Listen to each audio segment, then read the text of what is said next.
Welcome FPL managers to a new pre-season video from Fantasy Football Scout. My name is Ted and I am joined by my guest, Gianni, who is regular on the FPL show, host of Fantasy Football Scout matchday live streams and organiser of Fantasy Football Fest, which is coming to you on the 13th of August in London.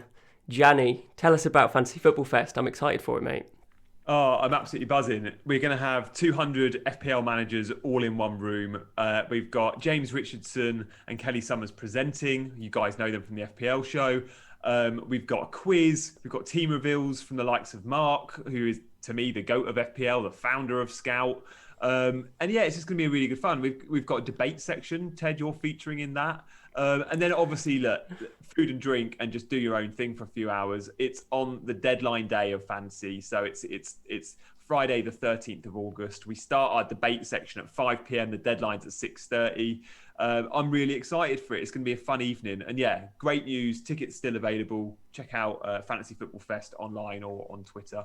20 quid tickets. You get a free drink for that, which in London, Ted, it's like 5-6 quid a pint. So, you know, that's 14 quid a ticket, I'm saying. I'm aware of it, mate. I'm aware. No, it sounds absolutely fantastic. I'm looking forward to it myself. Really really looking forward to meeting all of these FPL managers that we all just interact with on Twitter or other social media and never really get to meet usually. So yeah, it'll be a fabulous occasion. But let's talk about the crux of the matter for this video. Let's move on and talk about defenders. But I think first off, we're going to talk about the defence aspect first, because as we know with defenders, there are two aspects. There's the clean sheet points and then there's the attacking points. And there's no point getting one of each because, you know, you need a bit of both, don't you? You need a bit of double trouble. So let's talk about the defence first. And we've got this chart up. And it's basically showing teams' defensive performance from last season. We've got small chances conceded across the bottom. Those are the lower quality efforts that they've conceded, normally much more than the big chances conceded, which is across the top. So further top and further right, the more shot a team is generally conceding. West Brom and Sheffield United are up there for some of the worst performing defences.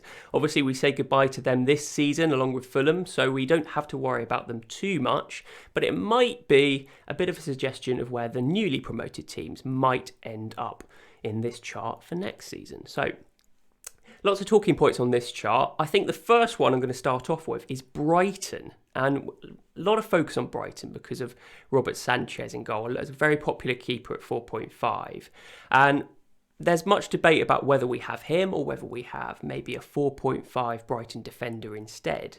But the interesting point on this chart is that Brighton are statistically one of the better defences out there. Only third to Chelsea and Man City. Now, the issue is some of the stats in the bubbles I haven't described to you. The number on the top above the player name, or above the team name, is number of goals conceded last season. And the figure below the team name is the expected goals conceded. That's the statistical model number. And Brighton are one of the worst defences for conceding more goals than they actually should. And that's a massive indication of underperformance. Now, why is that? I'm going to come to you, Gianni, in a little bit. I'm dominating the conversation, I realise.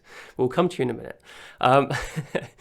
Why is the underperformance so prevalent in Brighton? And I think underperformance is generally correlated to goalkeeper standard. And of course, for Brighton, we have Matt Ryan, game weeks 1 to 11. And then Sanchez came in and started performing from game week 11 onwards. And the parallels are actually quite stark between Ryan and Sanchez. Ryan had 2 clean sheets in 10 games. Sanchez had 10 clean sheets in 27 games. Ryan is 1 clean sheet in 5. Sanchez is 1 clean sheet in 2.7 games. So that's almost doubling the clean sheet returns for Sanchez. So he seems to be a better goalkeeper than Ryan. When you look at the number of goals conceded versus the expected goals conceded, Ryan conceded 16 goals from an XGC of 10. That's a 1.6 multiplier. For Sanchez, he conceded 30 goals from a 26 XGC, which is only a 1.16 multiplier. So it seems like Sanchez is a much better goalkeeper than Ryan, but not necessarily as good as other goalkeepers who are maybe conceding fewer than their expected goals conceded. So what do you think, Gianni? Is there scope for getting Sanchez? Or do you think that he's actually going to perform, getting bonus points and stuff? Or do you think that maybe a 4.5 million Brighton defender might be better? Yeah, I mean, what do you want from your goalkeepers? Do you want a steady 6-pointer every week or someone that has a good chance of a 6-pointer every week? Yeah, we like that. But what I really want from my goalkeepers is those extra points, those 3 points, right? I see those 3 points as save points and bonus points. And look, we all had Martinez last season at some point, didn't we? He was the best we've seen in recent memory of goalkeepers that earn those 3 points. So we're all looking for next season's Martinez. Will it be Sanchez? I don't think so. Why? Well, we can see from this chart, Ted. I'm going back to it. I absolutely love these charts. If you don't like digesting too many stats and too many spreadsheets, this says it for you, right? Who are the best 2 teams in the league last season defensively? Man City and Chelsea. Who's bottom left? Man City, Chelsea. But yeah, to see Brighton there shows they don't concede many chances, right? They don't concede many shots. So for that reason, goalkeepers, whoever's in for Brighton, won't make many saves, won't get many bonus, right? So look, if Sanchez was 4.5 million and all the Brighton defenders were 5.5, then yeah, we love Sanchez. But knowing you can get a Brighton defender for the same price that maybe has a little bit more upside, if fit, for example, a Lamptey or even a Veltman, then I prefer those guys. You know, you could even look at your Websters, for example. Maybe not the upside, but a 4.5 spot that you can rotate on and off the bench versus Sanchez, who you might want as your set and forget. I just look at goalkeepers and think, who's going to get me saves as well as clean sheets and bonus? And I wonder if in the 4.5 category, yeah, you could look at Watford at Backman if he's there. Obviously, Foster's 4 million there. But if you go up to 5 million, you get your Dean Hendersons, you get your Mesliers. You know, interesting to see Leeds. So I was actually quite like the idea of Meslier until I saw this chart. Leeds, I think, got quite lucky perhaps last season, or he bailed them out a lot when we see how many chances they conceded. So look, this chart reinforces the fact we want a Brighton defender or goalkeeper, or maybe both. But knowing they've lost Ben White as well, I think single Brighton defence is enough for me. And I look at the 4.5s, and we know Lamptey's not going to be fit for the start of the season, or unlikely to be fit. I look at someone like a Veltman or a Webster and think, yeah, I definitely want Brighton coverage. They were the biggest underachievers in the league last season, not just offensively, all over the place. They underachieved. And I think this could be a big season for them. I expect a kind of mid-table finish, but I expect clean sheets aplenty, and their fixtures, Ted, are lovely. They are good. Very, very good. That's a good segue. Brighton are top of the fixture ticker, actually. Burnley, Watford, Everton, Brentford, Leicester. Very decent 5 to start the season. Yeah, a really good point, actually, Gianni, about if you're not conceding many chances, you actually don't have many saves to make. And that's a really good point, because as you can see, you brought up Leeds there. Meslier had loads of save opportunities, which is why he probably did quite well. And he bailed them out. 54 goals conceded from an expected goals of 58. So he overperformed for Leeds. He was their biggest performer at the back. But it does worry me, as you say, the amount of chances that they actually concede. They got 12 clean sheets last season. That's the same as Brighton, Tottenham, I think it was Liverpool as well. I mean, some teams that are a bit further down to the left-hand side, it just makes me think, can they actually sustain that if they concede loads and loads of shots? It's very interesting. But yeah, I think this chart says a lot of things. If you look at the teams on the left-hand side, they're possession teams more so, aren't they? The Liverpools, the Leicesters, Brighton, Chelsea, Man City, Arsenal. Arsenal are an interesting one. Are Arsenal flying under the radar here, Gianni? They're 39 goals. That's third fewest in the entire league. Yeah, I've got an Arsenal defender in my draft. And, you know, you see Ben White going in his 4.5. Ben White, who will be starting. You've got Callum Chambers, who's probably going to be the first choice right back, also at 4.5. I think those guys offer brilliant value. I know the fixtures aren't too kind early for Arsenal. I think they've got Brentford, and then they've got a couple of tricky ones. But if you're looking at your 4.5 defenders, these aren't the guys you want to be transferring in and out every weekend.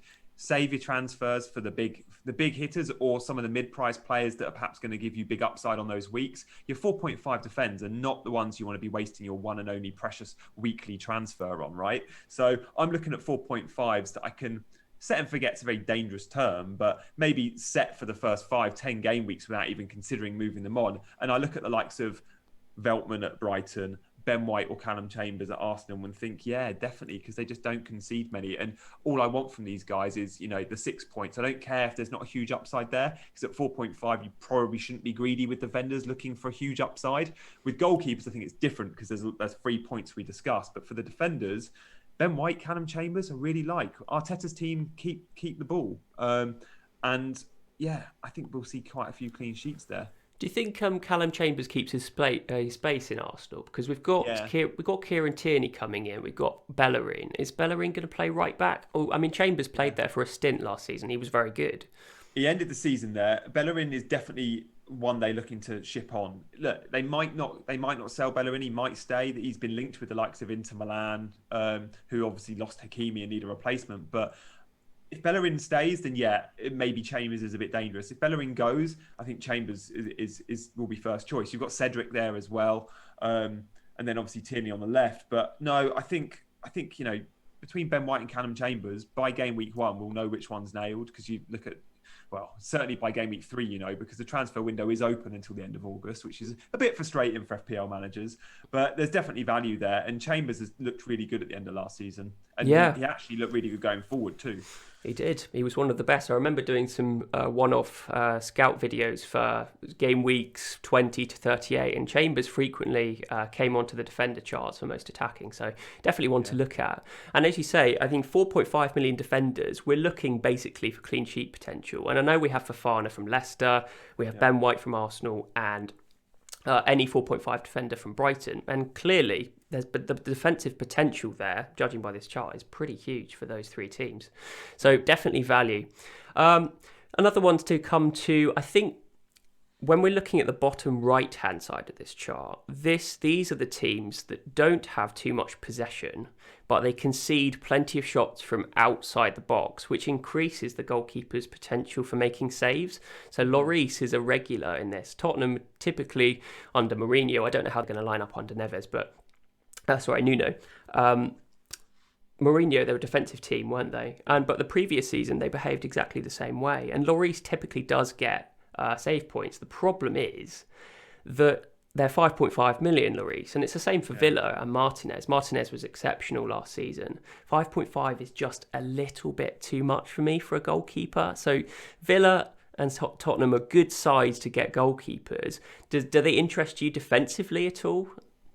Tottenham do if Nuno does at Spurs what he did at Wolves in kind of, maybe not last season, but before that, when you look at them and go, they're hard to break down, they keep a lot of clean sheets.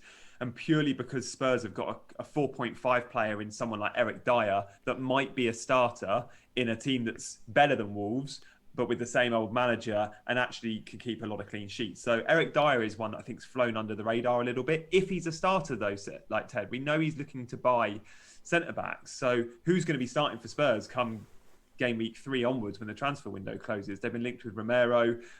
Sanchez is rumoured to be going. Toby Alderweireld's gone. Jan Vertonghen went the year before. So you look at centre-back and think, who's going to be there? Well, could it be Rondon or Dyer together with perhaps a new centre-back? So it's going to be a really interesting one there. I look at Spurs and perhaps like them. Villa I'm not too keen on, if I'm honest. We can't forget John Terry's just left Villa's coaching staff as well. Like, the influence he had defensively on that Aston Villa team, I think probably was a little bit underrated. Like, yes, Dean Smith's done a really good job there, but don't always look at managers, look at coaches. Look at the difference we've seen at Newcastle under their new coach, Steve Bruce. And defensively, John Terry had that Villa team on lockdown. And with him leaving, I just wonder what they'll look like next season. So Burnley are always a team that fascinates me, Ted. For 4.5 there, you'll always get a couple of Burnley defenders for 4.5. Like, it's a given. Their fullbacks don't push forward. Their centre-backs don't get a huge amount of goals, but Tarkowski's always dangerous. And I just think I like managers like Sean Dyche. Like, in years gone by, Tony Pulis, Sam Allardyce, Sean Dyche. I would always, no matter who these guys were managing, whether Sam Allardyce was, at Palace or at wherever, West Brom, I'd always go, could I get a big Sam defender? And I'm a bit like that with Sean Dyche. And in a way, I was like that with Tony Pulis. So I just wonder if Burnley will be one we will gravitate towards when the fixtures turn and they perhaps have a few. Absolutely. I completely agree with that. And I think maybe what we're forgetting from last season is that the home and away advantage was completely killed off due to the COVID and no fans. Burnley were that team where you always just go for a Burnley defender at home and they always came through with a clean sheet. So maybe we'll see that return this season. On this chart you can see that they're sort of similar to Villa in the fact that they concede a lot of small chances, not necessarily as many big chances as their counterparts, Leeds, Palace and all that sort of stuff. So I think maybe we do see a return of the solid Burnley defensive wall that we have seen in previous seasons. So it's not a bad shout. It's a pity that they start off the season with a relatively poor run of fixtures. Man United, Everton. Sorry, no, that's wrong. I'm reading off Leeds. Brighton, Liverpool, Leeds, Everton, Arsenal. That's a tough run, I'd say, first 5. So maybe it's worth monitoring whether they start getting some clean sheets at home. Let's talk about the promoted sides, because we've got West Brom, Sheffield United and Fulham on here, and they're no longer relevant. But we've got Brentford, who are typically attacking. We've got Norwich, who were attacking last time when they were in the Premier League, but apparently they've sort of dialed it back a little bit, and they're middling. And then we've got Watford, who are apparently a little bit more defensive. So who do you think... Are they all going to have really bad stats, or do you think Watford are the one to target? Yeah, Watford, if you look at the Championship form from the second half of last season, Watford stand out as the one that are defensively sound.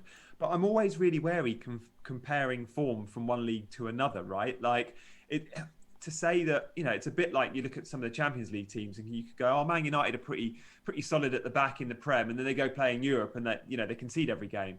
It's a little bit like that with looking at, say, Watford. They're going to be playing against very different opposition every week. So yes, they kept clean sheets when they had away days to Preston, but can they keep clean sheets, with away days to Chelsea? Very different ball games. So look, Watford offer good value because you've got your 4.5s. I think Championship team of the season, I always look at and see who the standout players were, and Firmino was in there. I think he was Watford's perhaps only player in there, or certainly only defender. So you look at the fullbacks possibly in Firmino, who we've seen do okay in the Premier League before. Saying that, I'm actually, it's a wait and see for me on Watford. I do think the best value there is potentially in the goalkeeper, whether it's Bachmann or if it is Foster at 4 million, that would be amazing. That would be amazing. But I think Bachmann will be number one if he stays, but he has been linked with moves away. He has. Let's wait and see on that one for sure. But then you think if he does go, surely they replace him with a number one. So it's probably not going to be Foster. But I prefer the upside from save points you would get with a Watford goalkeeper than perhaps you would get from a Watford defender. And there's so many good 4.5 million options this year. I don't feel like we need to look at the promoted teams for defenders, because we've got the Fofanas, the Ben Whites, who you just expect to be 5 million, right? And they're 4.5. Yeah, but if you're picking 4.5 defenders that aren't from Brighton, Bachmann could be a good shout with 4.5 million, because there aren't too many decent 4.5 million goalkeepers. And not to mention, if you're picking from a defensive side, as we have done with Nick Pope from Burnley, if they're not attacking and they get a clean sheet, then the goalkeeper's more likely to get bonus points, so as well as saves. So Bachmann's could be a good shout. I think I'm probably going to avoid Norwich and Brentford just because of their style of play. Right, let's last talking point on this chart, I think, is Liverpool, and I think a really interesting position, because I've never seen them up there. Never really see them top left in this chart, and you can see that they're not conceding too many chances, to small chances. They're on the left, which is, they're a possession team. They don't give away too many chances. But the worrying thing is what we saw last season without Van Dijk is that they were counter-attacked very effectively, and that's where all of those big chances conceded are coming from.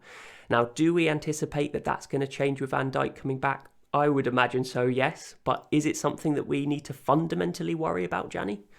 Yeah, I must admit, this has concerned me a little bit, this chart, because until yesterday, I had double Liverpool defence. I had Trent and Robbo, right? And I look at Robertson and think he can provide potentially better value than all the 7 million or 7.5 even, if you want to give that extra 0.5 forward. So I think he could be better than your Watkinses and your Antonios. But at the same time, maybe I jump on Robertson later because I just want to see what they look like without Van Dijk, because we don't know if Van Dijk's going to be ready to start game week 1. He played his first pre-season friendly the other day, of which they conceded a couple when he got turned inside out. And when you're out for that long, it can take some time to get up and running. And I just wonder if, even Norwich on the opening day, you could see Pukki scoring against them. We've seen Liverpool-Norwich before on the opening day of the season, and there were goals. So I just look at it and go, is it a little bit too many eggs in one basket for the time being? We all have Trent for very obvious reasons. But I think I look at that and go, I'm very happy with just one Liverpool defender, because there's so many good 4.5 options as well. Yeah. You're paying, when you're paying the 7 and the 7.5 million for Trent and Robbo, you need guaranteed clean sheets as well as the upside. And I think we can guarantee the upside for assists, maybe not goals. I don't think we can guarantee clean sheets without Van Dijk. And even with it, we need Van Dijk match fit, ready, with a partner he's settled with. They've just bought a new centre back. How's he gonna? He was good in Germany at Leipzig, Konate, but what's he going to be like partnered with someone completely new? Will he go straight into the team, or will it be Matip or Gomez? So I want to wait and see before I double up. There's a lot of uncertainty there. I completely agree with you. And I think maybe before game week 1, when you're picking your newly seasoned team, it's probably pays off to be a little bit wary and not put too many of your eggs in one basket. I completely agree with you. There's probably another reason why I don't like the double up. So this is a good segue into going on to let's have a look at the defenders themselves to see the attacking stats. So I'm going to move to this chart. Let me just explain it to you. We've got chances created on the right, so we've got the more creative players towards the right-hand side, and we've got shots per appearance towards the top, and we've got the more goal threat defenders towards the top. But this is more quantity. This is the amount of chances created. This is the amount of shots they have. The quality is in the bubbles themselves. The big chances per appearance is above the player name. Big chances created is below the player name. And we can see Trent Alexander-Arnold is just out on his own with multiple strings to his bow. He's second best after Luke Shaw for chances created, which is probably noteworthy in itself, and second best for shots after Marcus Alonso. But he's also the best for big chances created. So we've got Trent. Everyone seems to have Trent because his stats are insane, and Liverpool will probably get better clean sheet wise next season. So it just seems so worth paying that 7.5. Yeah. If you compare it to Robertson, however, Robertson doesn't seem to have as comparable attacking stats. Although if you just think about it from the eye test, he seems so attacking. He just makes those runs. He gets into the box more than Trent does. But certainly the numbers on this chart suggest that there may be better alternatives to Robertson. As we've already previously discussed about the double up, it may not be as good a choice. The other reason why I probably don't like the double up is that it's a lot of funds that you're investing in your defence, and that's probably going to restrict some of your flexibility in your forward lines and your midfielders going forwards. If you don't like Tony, if he falls flat on his face, how do you get that? How do you get those funds to move him up to another forward without sacrificing Robertson? So if you're going to pick both Liverpool defenders, I think it needs to be a long-term choice, unless you've got a wild card. So what do you think about this chart, Gianni? What sticks out for you? I mean, we're not surprised to see Trent out on his own. I did think Robertson would be closer because we can't forget this chart is from last season, and last season we saw Trent and Robbo sharing set pieces. At the start of last season, we saw Robbo outperforming Trent. So with that all in mind, still seeing these numbers, that's why Trent is 0.5 more expensive. I think Robertson actually outscored him by like 2 points or something. Obviously there was I think Trent missed a few games. So look, you look at that and go, are you playing the game wrong if you don't have Trent? Maybe. That's a strong statement, but he's in everyone's team, surely. But I do think that's enough. And you look at Robertson and go, why would I spend 7 million on Robertson when I can get Luke Shaw at 5.5 or Cancelo at 6? If you're just looking at the chart, you wouldn't think Robertson was a 7 million defender in that chart. But no, it sticks out. The usual suspects are all there, though, aren't they? Dean, Alonso's where you'd expect him to be. Shaw, Creswell got more assists than any other defender last season. So, yeah, it makes a really good reading. It's interesting. I think what this doesn't show is the conversion. What we probably saw last season was Robertson get a higher conversion rate for his assists. So that's probably why he scored more FPL points than Trent. And as you say, Trent, I think, missed a few games, and this is on a per appearance. But yeah, a lot of players you've just mentioned are interesting picks. As a Chelsea fan, do you think Alonso's going to have any minutes next season, or is it more likely just to be nailed on Chilwell?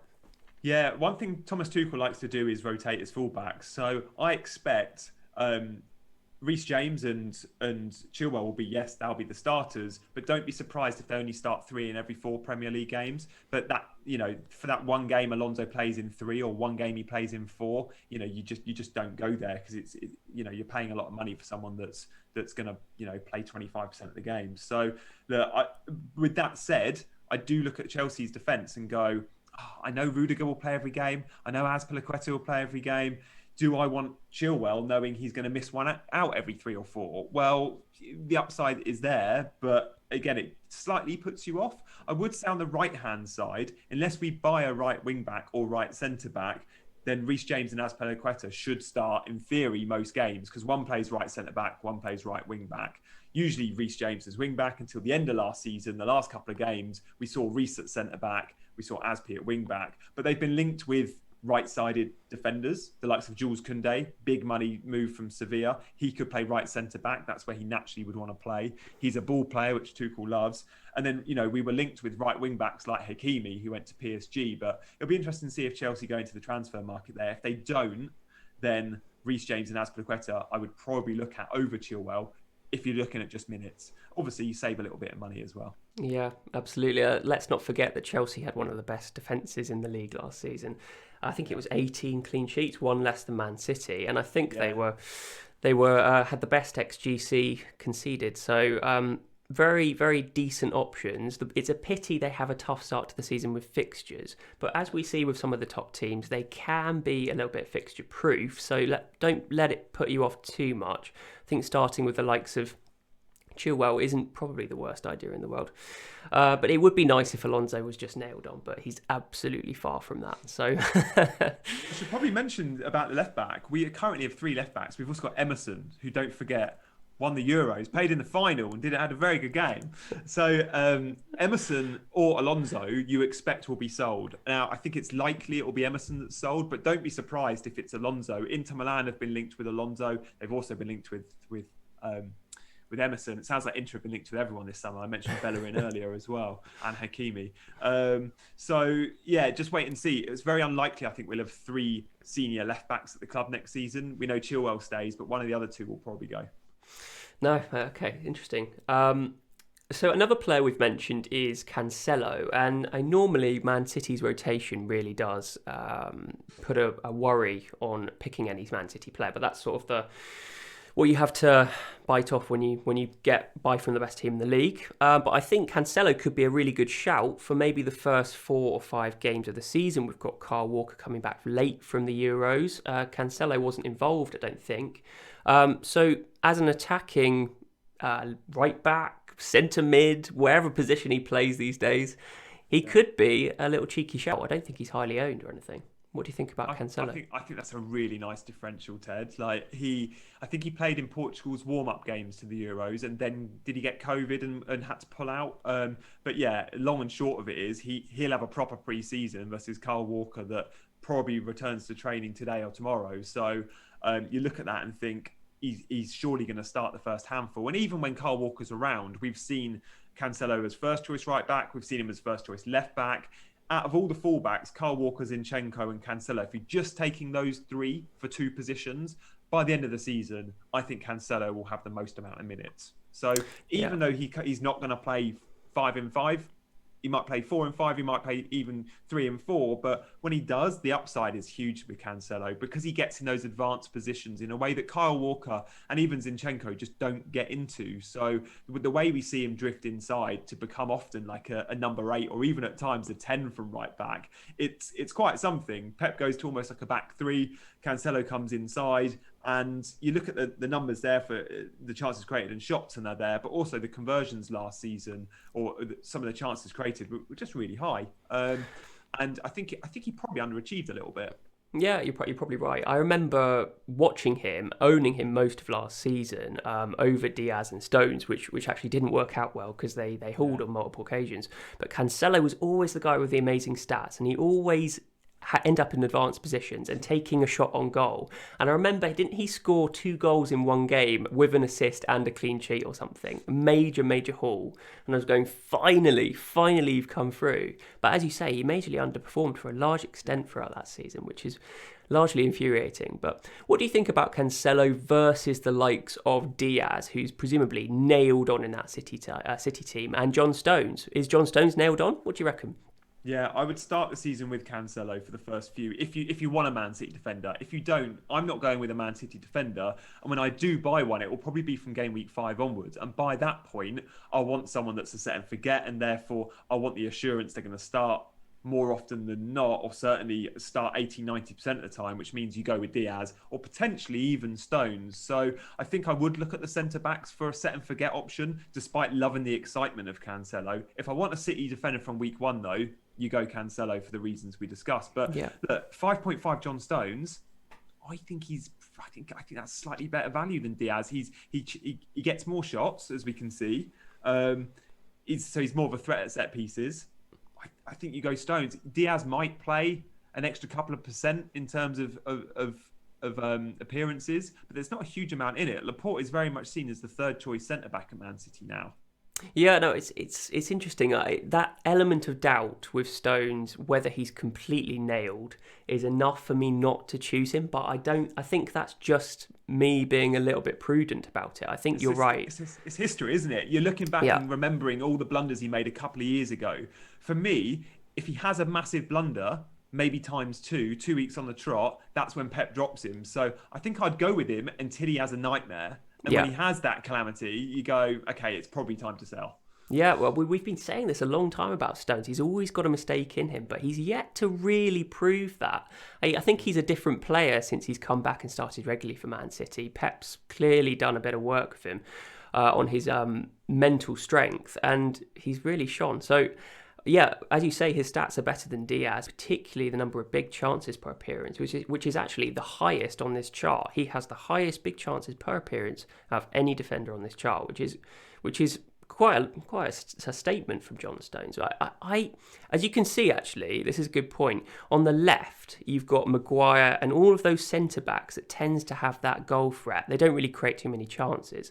And on the bottom right, you've got the more creative players. You've got the Shaw, Robertson, Digne, Cresswell, all of the right backs and left backs that are more attritionally grinding away, crossing the ball in, hoping that their assists are converted. What do you tend to go for, Gianni? Do you tend to fill your team with wing backs, with left backs, with right backs, or do you just tend to mix it up or go for centre backs? What's your preferred option?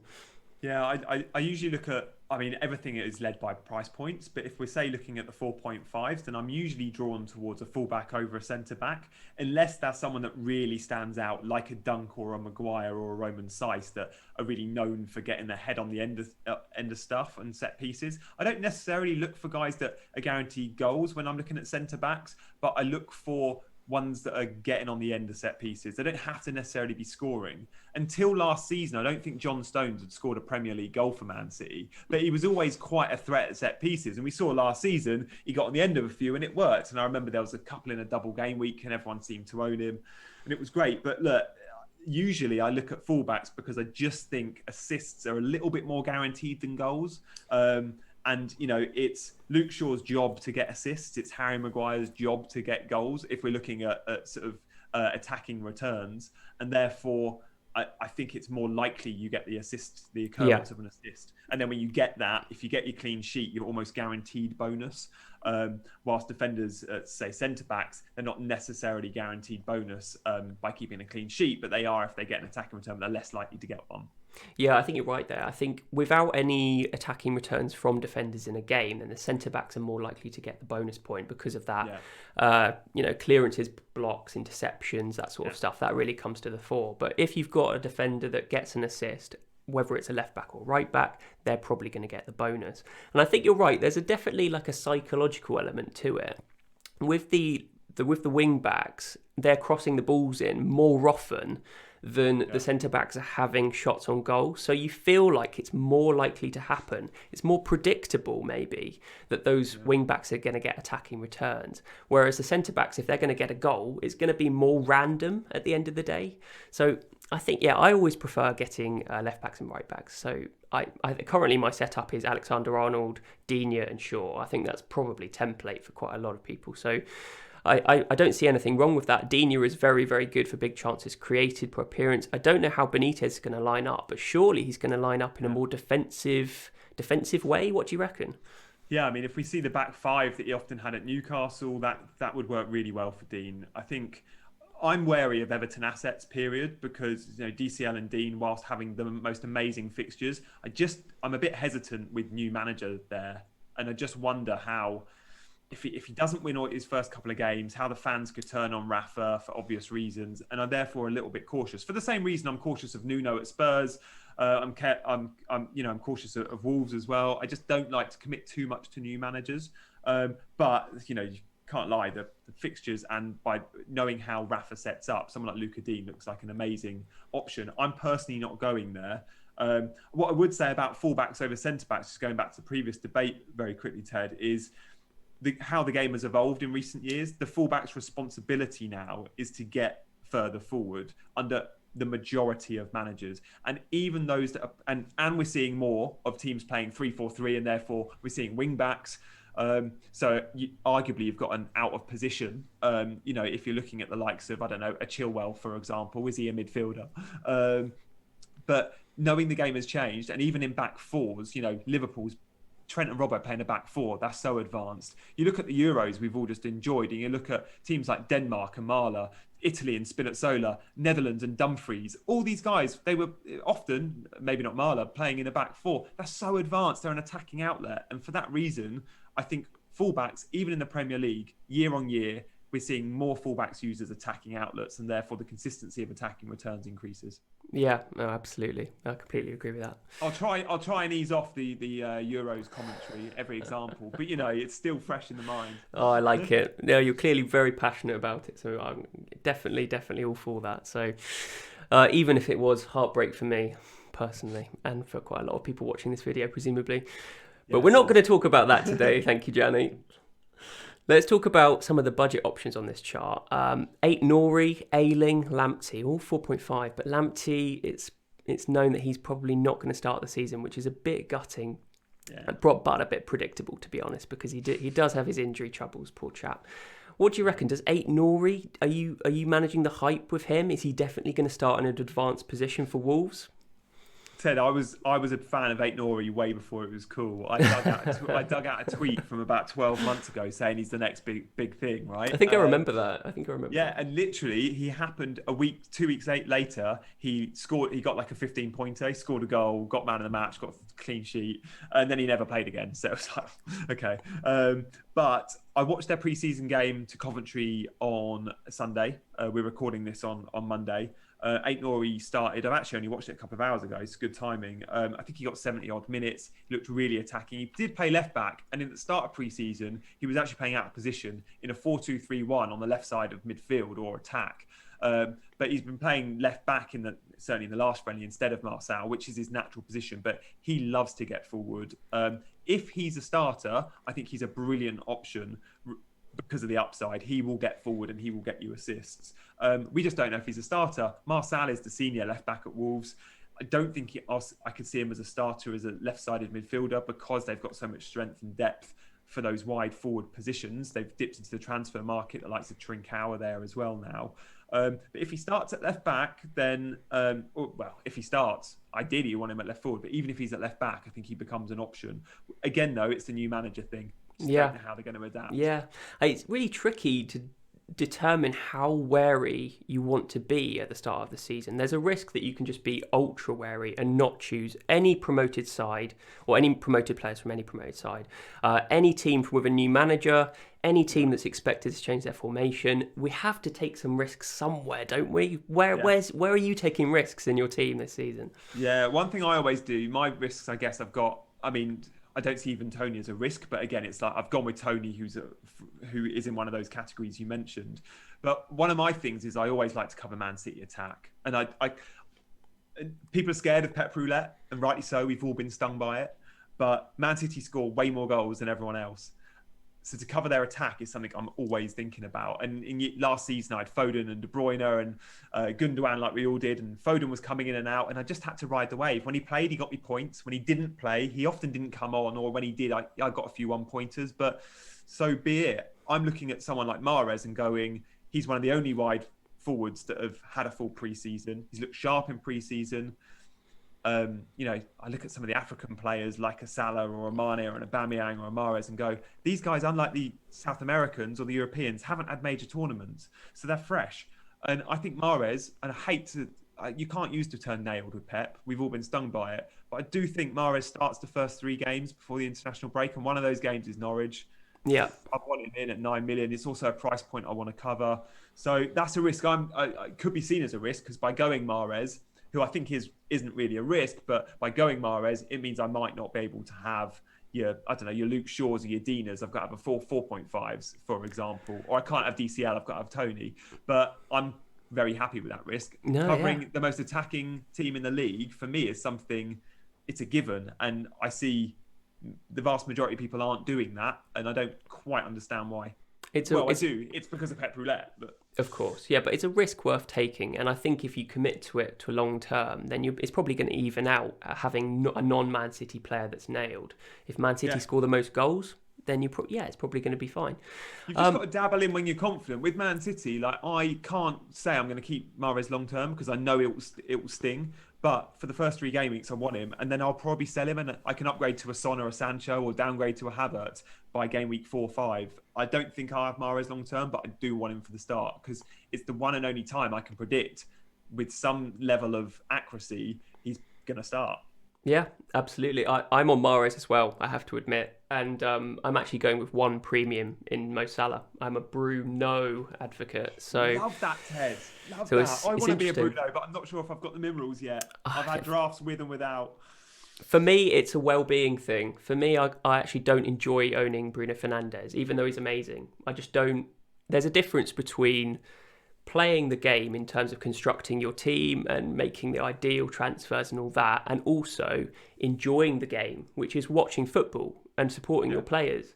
And if I can't support my own player when I'm not captaining him because of the disproportionate amount of Man United fans out there who will just perma-captain him, it just doesn't make it fun for me. So I'd rather commit to a couple of 9 to 10 million players and try and beat Bruno Fernandes with those 2 players versus Bruno Fernandes and let's say a Sarr or something like that. So I'm going to play this season to have a bit of fun, but also to try and play optimally and whatever. But that's just I love hearing that. That's just my point of view. It also enables, bringing it back to defence, having a very decent defensive line in Alexander-Arnold, Digne and Shaw. So I think if you can spread the money across the team, improving the defence, improving the forward line, then I don't think there's much downside in it. But then again, he could absolutely punish. So let's finish off this video by, Gianni, what's your current defensive line in your team? What's your latest tinker? Good question. So I as I said, I had Trent and Robbo until yesterday, complemented with 2 4.5s and a 4. I think the 4.5s were Veltman, and originally it was actually Veltman and Lamptey. It was when I did my team reveal on Scout a week ago or 2 weeks ago. Lamptey's obviously gone now. I think it was Veltman and Fofana now. I've just recently changed that to I've got Trent, and bearing in mind I can't look at my laptop, which is in front of me because I'm off the internet to make sure I've got good connection here. But I've got Trent with 3 4.5s and a 4, and the 4.5s were Fofana, Ben White, and Veltman. Definitely want to cover Brighton, and I know I'm not having Sanchez. I'm sold on that, so I need a Brighton defender. I like White because if it's not White, it will be Chambers. If I don't think White's ready to start game week 1, but he did play against Chelsea. I think he got 45 minutes yesterday on Sunday. And then again, Fofana, whilst the upside's low, I like the idea of just putting him in when Leicester have got good fixtures, and I think we could see an improved Leicester defence this season because certainly for the second half of last season, by the time Justin went out, it was hard to predict clean sheets there, but I do think Rodgers will have them a little bit tighter. That's super interesting that you've gone ultra premium and then you've got an array of 4.5 options. Just shows your trust in that price bracket. And I think you're right. I think there are some really good options. So clearly you've got a lot of money invested in your midfield and your forwards by saving a bit of cash in your defensive line. Must look good, right? Yeah, and the rotation's key at the back. Like the 4.5s, you could go, they're all a bit average. But if you look at rotation in advance and you have, say, 4.5s with Trent, you just pick the 2 with good fixtures and you pick players from teams that complement the other teams, but based on fixtures, which I've done with say, I can't remember off the top of my head, but Brighton and Arsenal or Brighton and Leeds, because again, Ayling is one I'm considering. So yeah, it means that I've got some tasty forward options. I've got, it means I can have... Most that have Mahrez can't have Salah and Bruno, and I've got all 3.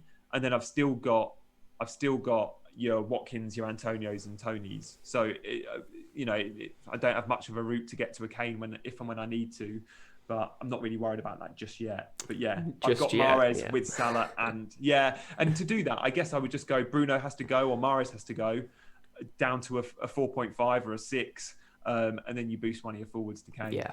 No, Kane absolutely. Goes Man City, curtains. We're all having Kane. Kane perma captain if he goes Man City. We've wasted hours of tinkers if if Kane goes to Man City, because it just blows it all wide open again. Absolute nightmare.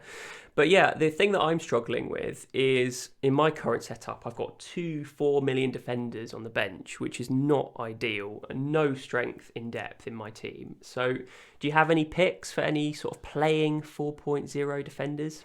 I don't think there is any yet. Brandon Williams is likely to go to Norwich on loan. We saw last night they're going to pay, I think, a 2 million loan fee for him. You think if you're paying a 2 million loan fee for Brandon Williams, you're going to start him. But then again, they've got some useful fullbacks as well. Does he go straight in? Manquillo's been in a lot of drafts at Newcastle. I don't think I've seen him play pre-season, or he certainly didn't play their last game, because I checked it out. He wasn't in the squad, so I need to check his fitness there. But again, he's not a starter either. You've got your guy at Norwich. I can't pronounce his surname. Literally just looking him up right now because I forgot his name. And again, he's not first choice, but he's one that might play games, I believe. So Omar Bamidele. Sorry, I've murdered that. Bamidele. So, I mean, at the moment, I couldn't see myself going with 2 4s because I don't know if we're even going to get one playing. At the moment, I think I've got Brandon Williams in hope. But let's see where that goes. You never know. We might get one. We often don't know till game week 1. We all didn't know John Lundstrom was a starter. And not only was he a starter, he was a midfield starter. Well, we did know because we'd seen the pre-season, but we didn't know until probably, the first week of August, a week or 2 before the season had started. So there's going to be stuff that we find out in the next fortnight, which will make for interesting reading. It certainly will. It certainly will. Well, I mean, thank you so much for joining me today, Gianni. It was a really good discussion on defenders. I'm pretty sure I'm going to be sticking with my 3, even though I've got 2 4.0 defenders on the bar. I think they're all going to start, though. Alexander-Arnold, Digne, Shaw, they're pretty nailed on. So don't worry too much. But anyway, thank you. What about Luke Shaw's ribs? Are you concerned about that, Ted? I am a little bit, actually. I think if there is a genuine concern that he'll probably just move to a John Stones at a 5.5, to be honest. But there's a lot of good players in that price bracket, 5.5. It's a good place to invest. But yeah, hopefully it's nothing major. Considering he played, the whole game in the final. I know he might have just been playing through the pain, but if he can play in a match and he's got a month to recover, I probably have a hope that he's going to play. He's a very decent option this year. Right. Thanks again for joining me, Gianni. I will catch you soon, mate. Hopefully on the 13th of August for Fantasy Football Fest. But in the meantime, have a very good one. I will see you soon. Thank you, mate. Good to chat. See you later. Bye.